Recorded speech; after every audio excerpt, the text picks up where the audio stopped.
Jeremy Stephe vs. Doo Ho Choi headlines UFC Fight Night 124 this January 14, 2018 at the Scottrade Center in St. Louis, Missouri, US. One-sentence summary: David 2 right hands grow legs and a nervous system to clack knuckles in Missouri.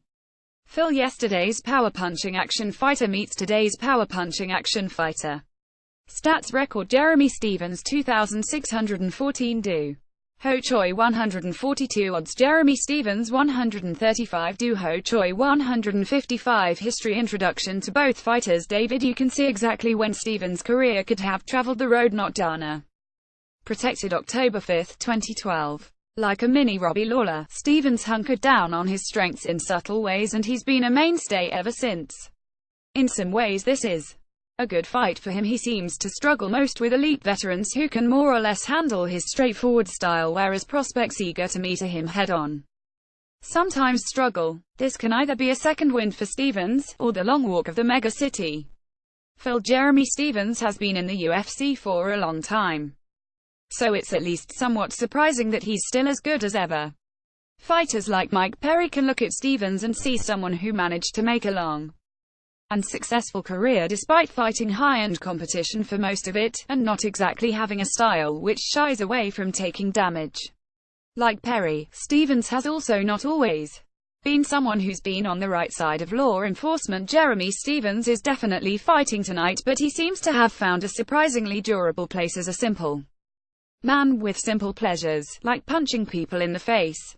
David, it's been a while since we've seen Choi, and it's been even longer since we've seen something other than violently knock someone out. The Swanson fight was the first time since 2011 since Choi had gone the distance. Needless to say, he still managed to spread all of his usual right-hand bomb of violence over 3 rounds into a modern classic. He'll have his hands full literally against Stephe, who strikes me as a very tough matchup for him. Phil: it's over a year since Doo Ho Choi stepped into the cage, but no one can say that it wasn't memorable when he did. His fight with Cub Swanson was wild and violent and awesome, and likely took pieces out of both men which they'll never fully get back. The Korean Superboy possesses the unlikely but awesome mixture of the looks of a polite if slightly smug StarCraft pro with laser-sharp hands and a willingness to throw down. What's at stake? David: for Choi, a lot. A win gets the UFC matchmakers itching for some new blood, along with cornering a market without a real strategy other than get some fans. I'm not sure this on the wish list. And someone who, with enough improvement, can at least intrigue Max Holloway enough to share the oxygen of publicity. Phil: featherweight is open at the moment. Brian Ortega is around, but other than that pretty much no one has any kind of momentum going at all. Josh Emmett, the winner of Johnson Elkins. Nah. That being said, though, although there's an option for someone to move into title contention talks with a win through sheer lack of alternative options, I doubt that it'll be Stephe. He's been in that action gatekeeper role too long, and it's going to take some serious work to dig himself out of it. Where do they want it? David: the first mentioned the comparison to Lawler, not because I think Stephe is half as good, but because I think he has half the mindset, which is still a credit to him. He's always been more versatile than advertised. It's easy to forget that when his highlight reel consists of Rogan screaming, "Oh, oh, oh, oh, oh, h, h, h, h," while Dos Anjos' head sprouts wings and flies into the rafters. But like he did against Anthony Pettis, he has a solid spider sense to think about the judges and not just his fists. He's also a worthy boxer. Obviously, his right hand is basically a cudgel attached to a human wrist. But he pumps the jab, incorporates leg kicks, and does pretty much everything the MMA manual of "hit to him here, here and here" instructs fighters to do. Within that, he has something of a coach's instincts, willing to abandon what he loves, face punching, in service of what he can't risk not going for. Takedowns. Phil: Stephen's ability to knock people out has always been a little overstated. For someone who is constantly touted as that co-striker who finished Rafael dos Anjos, it's notable that he doesn't really knock people out all that often, and that he threw that RDA uppercut from so far back that his fists basically skimmed the floor. If you throw your entire body into a punch, there's a solid chance that it'll do some serious damage when it connects. For all that, Stephe does hit hard, but it tends to be the kind of clubbing power which discourages and dizzies more than it slumps in a heap. His best attributes instead are likely his ability to predict where people are going to move under pressure and intercept them with a kick or a knee, and his excellent cardio. In recent fights, he's shown surprising growth in his striking.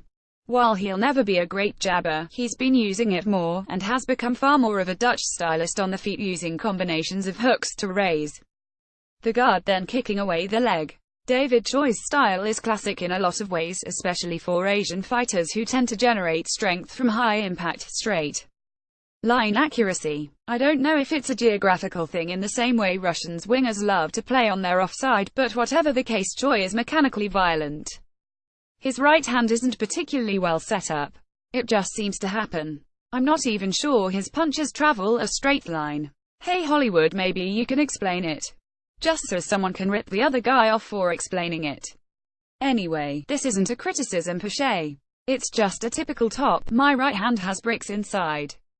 I think I'll use it over and over down. If anything else happens, it's because of my right hand approach to fighting. As a result, he's exceedingly good at hitting people, but the fight with Swanson revealed the lack of nuance and how that lack of nuance can turn ugly. Without a network of offense, he can't rewire his attack into a different pattern, and so he either retreats or doubles down. Of course, that's what makes brawlers so gosh darn dangerous.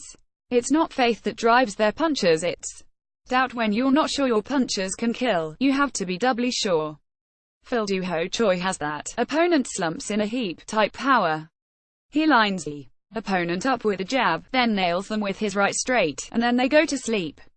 Most of the time, problems have arisen when they haven't, as in the Swanson fight. He's a little reminiscent of Kelvin Gastelum, in that he's a young fighter who has polished a single effective offensive tool to a mirror gleam, and has built a bunch of defensive tools around it: an underrated defensive wrestling, scrambling game, the odd counter knee, but if he lands that weapon and it doesn't immediately turn tide, he's left with no option but to go back to it again and again.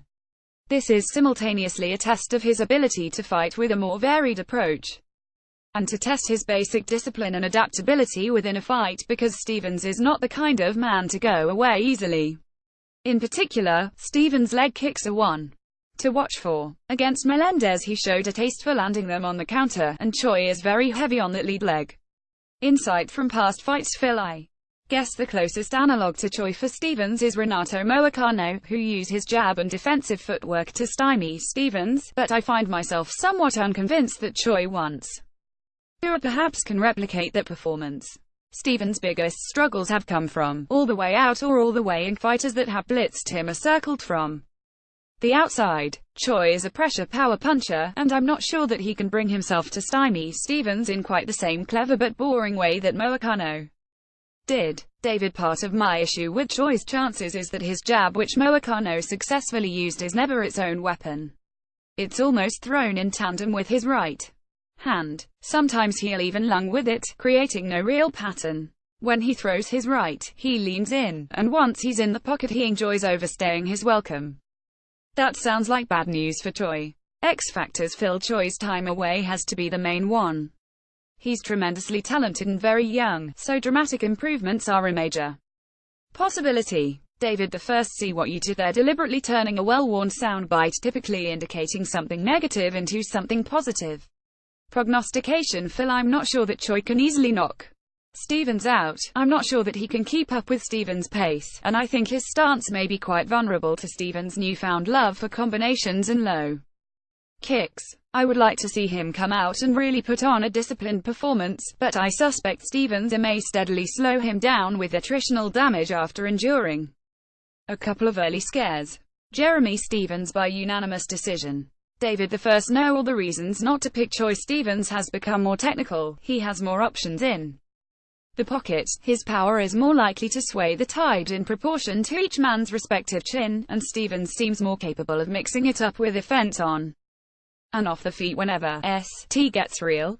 The caveat there is that I believe Choi doesn't need to show any improvement at all to have a chance, even a good one. Despite the stylistic problems, for all the talk of Stevens' chin, Choi's isn't so bad either. However, I believe even minor improvements will make a big difference, and I expect at least one new wrinkle. Doo Ho Choi by TKO, Round 2.